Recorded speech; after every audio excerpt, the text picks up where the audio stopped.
going to share my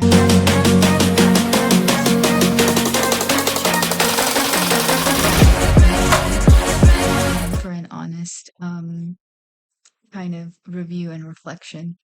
So I am Asian. I'm South Asian, and I've been living in the western part of the world for a very long time now. And I've always struggled with my identity, but I'm very, very fond of my roots. So I am vegetarian by birth, and my family is pretty very orthodox and religious, and I absolutely love every single part and aspect of my heritage. Growing up in the western part of the world um, was very challenging, and still is very challenging. Not like the eastern parts of the world, not like it's not challenging there, but I think that it's important to address and reflect on kind of the individual challenges that and societal challenges that we faced in the Western Hemisphere. I think those parts are different because it's just where I know that the world is globalized, but certain aspects are really overlooked. So I just feel like it's an important theme to explore. I um pretty I also pursued uh the healthcare field for my work, and since the COVID pandemic hit, healthcare has gotten a lot of attention from all over the world, and nobody's really known that people who work in healthcare can burn out or have like a lot of problems. And I feel like the COVID pandemic really exposed all of the problems in healthcare for people all over the world, and really made um, all of the people of the world take their life and their well-being very seriously, which is so great. And I feel like ever since we have eased back into the post-pandemic world, I feel like people have just forgotten all of the things and all of the lessons they have actually learned from the pandemic. So that is something that I think we also need to reflect on and cannot just slide under the rug. Um, so yeah, so I think that there are a lot of the first thing that I want to talk about is the cultural aspects of life, and how our culture and our heritage and where we come from is very, very important to our identity, and it helps us shape our life. So that's extremely important. And I feel like it doesn't matter from what part of the world you're from. I feel like it's really important to reflect on that and to um, uh, really explore and imbibe your, what really makes you you. Um, so I think that is very important, because I feel like for anyone, if they know where they come from, I feel like they can be a much stronger and a much more grounded person and human being, and it just helps them a lot through their life. And it helps them understand other people as well, and it helps them in their work also. So I think that's very important. A note on what is so different about Eastern cultures and Western cultures. I think Eastern cultures tend to be more socialist in their view of society. So it's a very social culture in the sense that you live in groups, you live in like families, and there are a lot of expectations and rules that everyone plays, and everyone is held accountable. So it's a very socially structured society, and the economy kind of used to be like that, but now it's kind of just capitalism everywhere. Um, and ev- Also in the eastern parts of the world, family and family roles play a really major role, and a lot of the focus is on the group and the social group as a whole, and not so much so on the individual and how the individual sacrifices themselves to for the betterment of the whole family or the whole social group. So that's a very important theme. And for the Western part of the world, I think it's a lot about the individual and about individualism. And I think capitalism also stems from that theme of individuality and all of that stuff, and the greed and accumulation of wealth, and how, few people can have that power and things like that. I feel like that really comes from Western world thinking. And I think that that's like a really, really major dichotomy.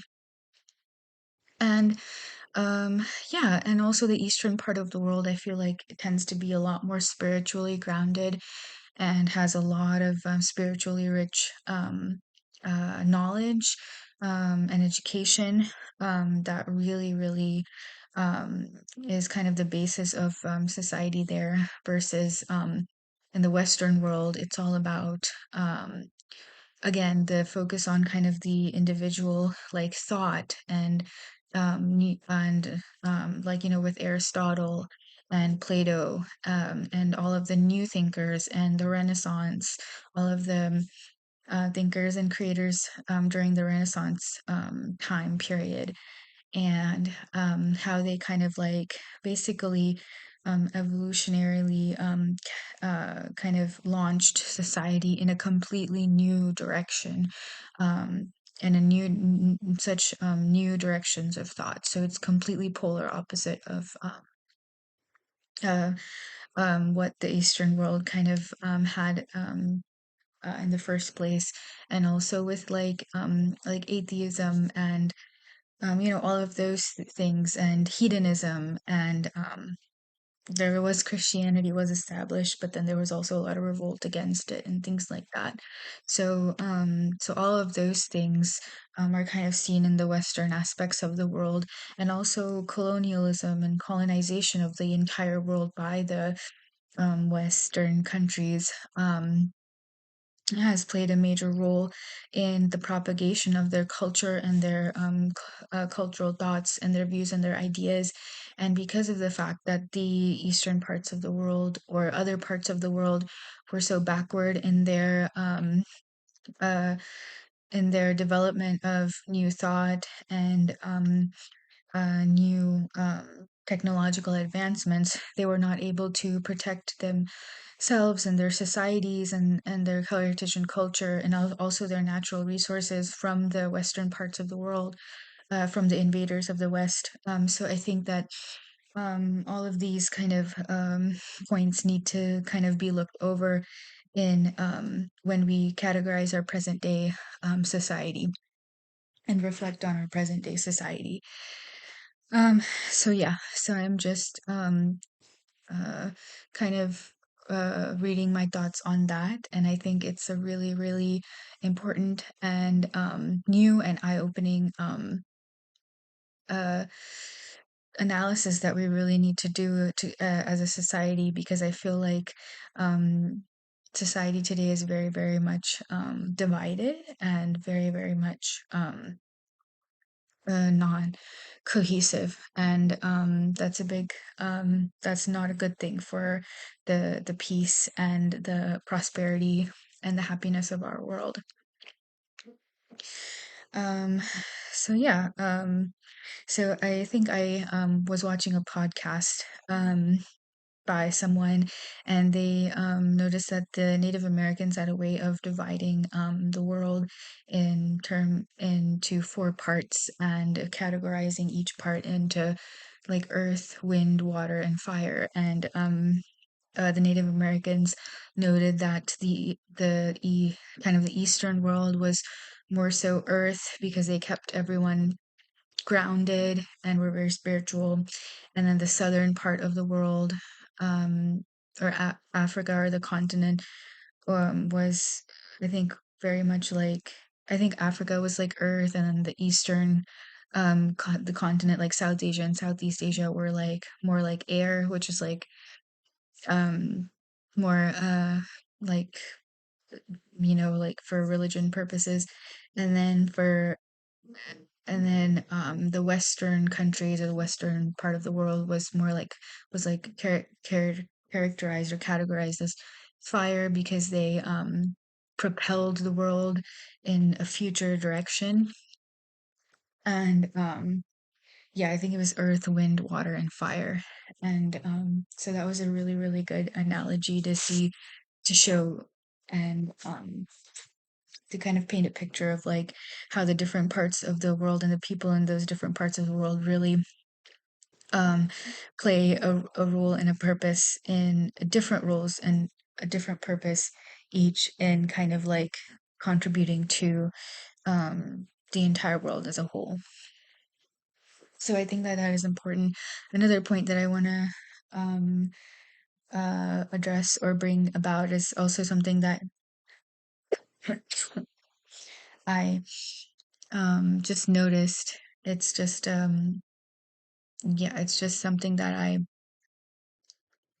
just noticed and want to talk about is that how Americans and how the West think that the Western culture is superior. So everything about the West is superior. Western thought is superior. Western ideology is superior. Every Western culture is superior. Everything that all of the facets and the products and whatever they produce from A to Z is just superior.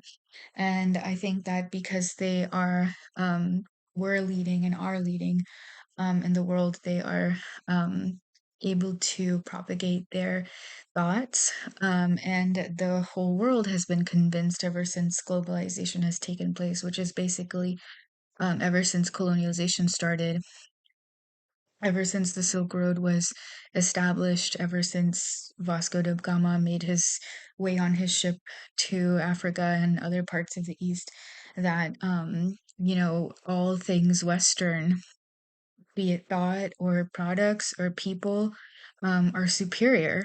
And even the Western education is, and even education as a whole around the world is very conditioning, and all of the languages that are used for commerce and all of the other major works are mostly in Western languages. And so that is, and everything else is also kind of like economies and how things work are just driven by more developed countries, which, if you look at the list of all of the developed countries, most of them are all in the Western bloc or Western world.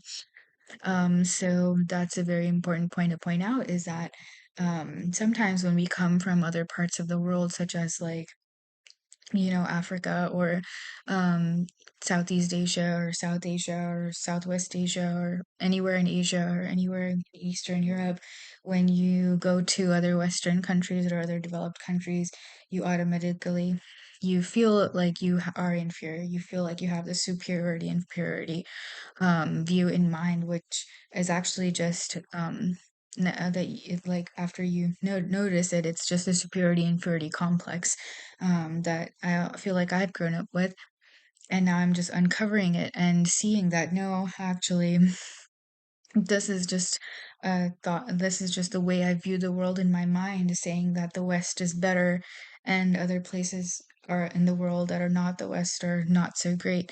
Actually, it just when we see other people from the West or things that are Western, we just think that they're automatically better. But actually, that's really not the case. And you devalue your own culture and your own heritage in place of things of some other places' culture and heritage.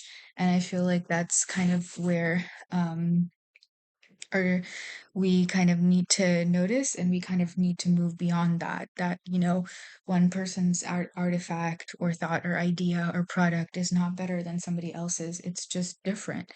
It's just unique. And we all need to, like, all of society, all of the people need to start to love themselves and love where they come from so that they can learn to appreciate themselves a lot more, and then in turn also learn to appreciate other people and other people's cultures and their way of doing things.